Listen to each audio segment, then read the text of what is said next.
Shalom, salam budaya, salam sejahtera bagi kita semua.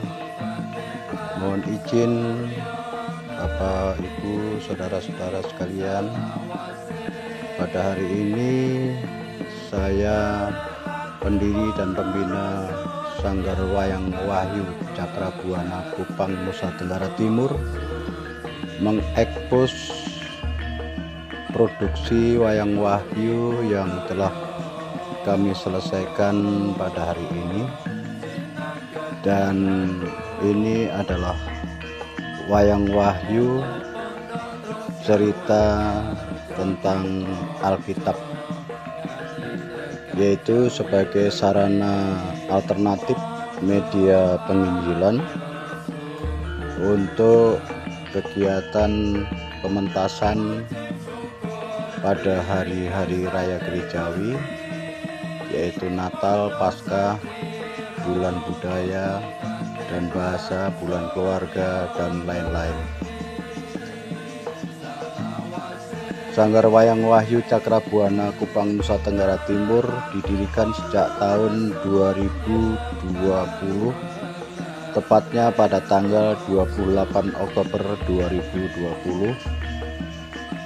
Didirikan oleh Joko Bayu Segoro. Ini adalah wayang wahyu yang bisa dipentaskan pada perayaan-perayaan hari-hari raya gerejawi, perayaan Natal, perayaan Paskah, perayaan bulan budaya dan bahasa, perayaan bulan keluarga, dan lain-lain. Wayang wahyu ini saya ciptakan sendiri, tentu atas dasar dari gambar-gambar pada cerita Alkitab, dan ini visualisasinya saya ciptakan sendiri. Jadi cerita wayang wahyu itu kita ambil dari cerita Alkitab, baik dari perjanjian lama maupun perjanjian baru. Tentu jika Bapak, Ibu, saudara-saudari ingin mementaskan wayang wahyu, bisa menghubungi kami, pengelola Sanggar Wayang Wahyu Cakrabuana Kupang, Nusa Tenggara Timur, lewat nomor HP kontak person atas nama Bapak Joko Bayu dengan nomor HP 082 146 849 640. Proses pembuatan wayang wahyu ini bahan dasarnya dari kertas karton tebal, dan saya desain sendiri sesuai dengan imajinasi saya sebagai pegiat dan pelaku seni budaya. Ini adalah tokoh-tokoh wayang wahyu yang sementara kami produksi itu baru sampai pada cerita Natal. Tetapi nanti wayang wahyu itu akan diawali atau openingnya akan ditampilkan tokoh-tokoh wayang zaman sekarang untuk mengantar kepada inti cerita. Ini wayang ini kurang lebih sekitar 40 tokoh wayang yang sudah saya ciptakan, dimulai dari cerita tentang kejatuhan manusia dalam dosa, manusia pertama Adam dan Hawa dengan judul Tragedi Buah Al-Hayat di Taman Eden. Manusia jatuh ke dalam dosa dan terjadilah jurang pemisah antara manusia dengan Allah. Karena Allah penuh kasih kepada umatnya, sehingga Allah mengutus putra tunggalnya ke dalam dunia. Lahirlah Sang Juru Selamat penebus dosa manusia, yaitu Yesus Kristus, lewat dari buah rahim kudus Bunda Maria. Setelah itu, setelah melewati cerita tentang tragedi di Taman Eden, nanti akan masuk kepada babak kedua, yaitu kisah kelahiran Sang Mesias. Diawali dengan munculnya malaikat menemui Maria dan Yusuf bahwa Maria telah mengandung oleh kuasa Roh Kudus dan akan melahirkan seorang bayi bernama Yesus. Kemudian Yusuf dan Maria pergi ke Bethlehem untuk mengikuti pendaftaran penduduk di seluruh dunia pada saat pemerintahan Kaisar Agustus, dan pada saat malam hari di kota Bethlehem itulah bayi Yesus lahir di sebuah kandang binatang di kota kecil Bethlehem. Kelahiran bayi Yesus juga dengar oleh para gembala di padang Efrata, di mana para gembala tersebut didatangi oleh malaikat.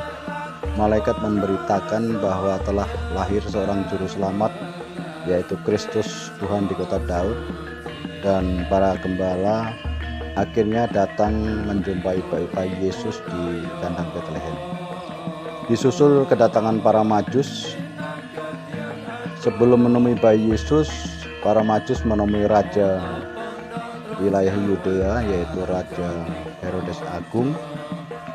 Dan Herodes Agung mengetahui bahwa telah lahir seorang raja baru, sehingga raja yang bengis ini merasa khawatir kalau taktanya nanti akan tergeser kedudukannya karena kehadiran Yesus, sehingga dia marah. Raja yang kejam dan bengis itu memerintahkan kepada para serdadu untuk membunuh semua bayi-bayi dan anak-anak di kota Bethlehem. Dan akhirnya terjadilah tragedi yang sangat memilukan, di mana anak-anak dan bayi-bayi terbunuh oleh kekejaman pasukan tentara Raja Herodes Agung pada saat itu. Tetapi oleh kuasa Tuhan, Tuhan mengutus malaikatnya menemui Yusuf dalam mimpi, supaya Yusuf dan Maria dengan bayi Yesus segera mengungsi ke tanah Mesir, sehingga bayi Yesus selamat dari pembunuhan yang keji itu. Demikian cerita daripada tragedi di Taman Eden, manusia jatuh dalam dosa, dan dilanjutkan dengan cerita Natal, yaitu kisah kelahiran Sang Mesias. Wayang Wahyu ini ada tim khusus, yaitu tim pentas, kru pentas, ada penata musik, penata lagu, penata tari, penata sound effect, ilustrasi musik, dan juga paduan suara. Kemudian juga ada pengisi suara khususnya untuk tokoh-tokoh cerita Alkitab perempuan. Dan yang paling mendominan di dalam Wayang Wahyu adalah Sang Dalang, di mana dia akan memainkan seluruh wayang ini sesuai dengan skenario yang telah disiapkan.